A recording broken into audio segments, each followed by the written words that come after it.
Very good morning, dear students. Today we can discuss about some of the component of business intelligence. Let's discuss one by one. In BI architecture, we have basically six components such as collection of data, data integration, storage of data, data analysis, distribution of data, and the final one is reaction based on data. So before discussing about the collection of data, you should basically know about the various type of data sources available in an organization. So basically, there are types of databases. One is internal source, and the other one is the external source. So how can you collect the internal data? The internal data are collected from the organization itself. It relates to the activities or transaction that is performed within the organization. For example, every sales department, every marketing department will have some marketing activities related data. And then HR department will have all the data that is related with the employees working within that organization. The finance department will have the financial data. So all these kind of data which is available where you can able to get easily within the organization can be called as the internal source.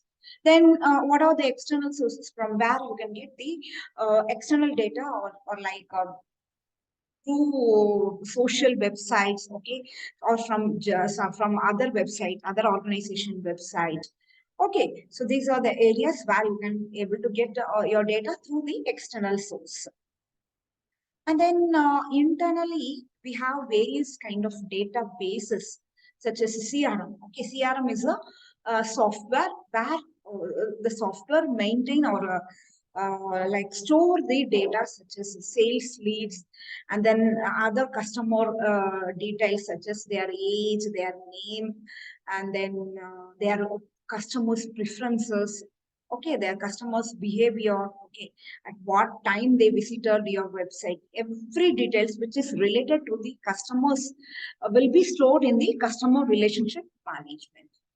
And other database such as other important database within an organization can be called as enterprise resource planning. So what do you mean by enterprise resource planning? It is a process used by any organization to manage, to integrate the important part of the business. Okay, so it can able to integrate the planning, purchasing. It can able to integrate the inventory, sales, marketing, finance, human resources, okay, and much more within a single repository. Okay, so then other kind of database can be called as supply chain management. So supply chain management, we all know it is the management of the flow of good and services and include all processes that transform the raw material into the final product. Okay, so all the data which is related to this supply chain management area will be stored in the supply chain management software. Okay, so these are the different kind of software. Okay, so under the collection process, under the data collection process, the data collection process starts with the databases. Okay, the data can be collected from various kind of databases such as CRM, ERP, and from some different kind of files, etc. Okay, from this the data can be integrated. After collecting the data, the analyst will, in the business intelligence architecture, the next component is integrating the data. Integrating the data. While the integration takes place, when we are talking about the integration, we should know about the process called as very important process during the phase integration can be called as ETL. ETL. E stands for extract, and T stands for transform, and L stands for loading. Okay, so whenever the data is collected through this kind of scattered system, the next step continues in extracting the data and loading it to a data warehouse. So this process can be totally called as ETL, extract, transform, and loading. So what happens actually in this extraction? So the first step of ETL process is extraction. So E stands for extraction. So in this step, data from various sources system is extracted. Okay, as I already told you, just now I have discussed with you how the data can be extracted, what are the different kind of databases that is available within the organization. Okay, so extraction is nothing but how the data from various source system is extracted, which can be in various format. We all know that data will not be in a single format. It can take various format. Okay, just like relational database, structured, unstructured, columnar database.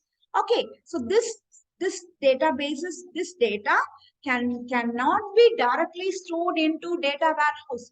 The extracted data will be stored first into the staging area. Why we are storing into the staging area?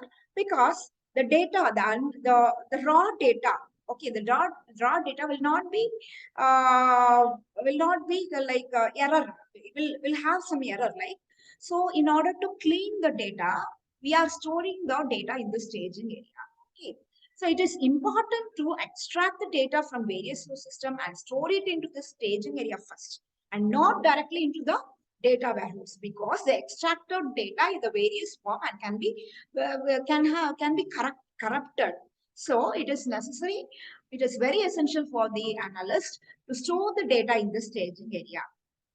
Hence, this loading it directly into the data warehouse may damage it. Okay, may damage it, and rollback will be much more difficult. Therefore, this is one of the most important steps of ETL process. So the next step in the ETL process can be called as a transformation stage. Okay, the second step of ETL process is the transformation step. What happens in this phase? What actually happens in this process? So in this step, a set of rules or functions are applied on the extracted data. We all know that the extracted data will have some error in it. Okay, so the extracted data have to be converted into a single standard format. It may involve the process such as process called as filtering the data and cleaning the data. So what do you mean by filtering? So loading only certain attributes into the data warehouse. Okay, so unwanted data can be removed. Okay, that can be called as filtering and cleaning.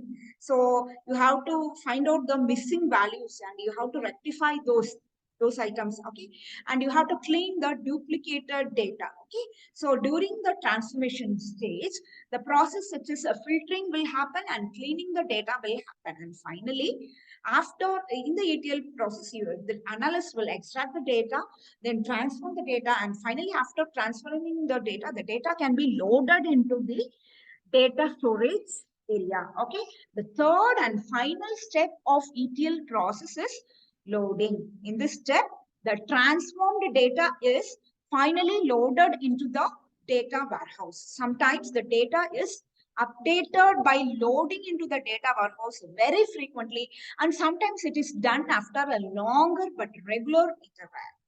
So the rate and period of loading depend on the requirement and varies from system to system. So with this, I'm ending the session. In my next session, I'll be discussing with you regarding the very important concept called as data warehouse. Thank you, dear students.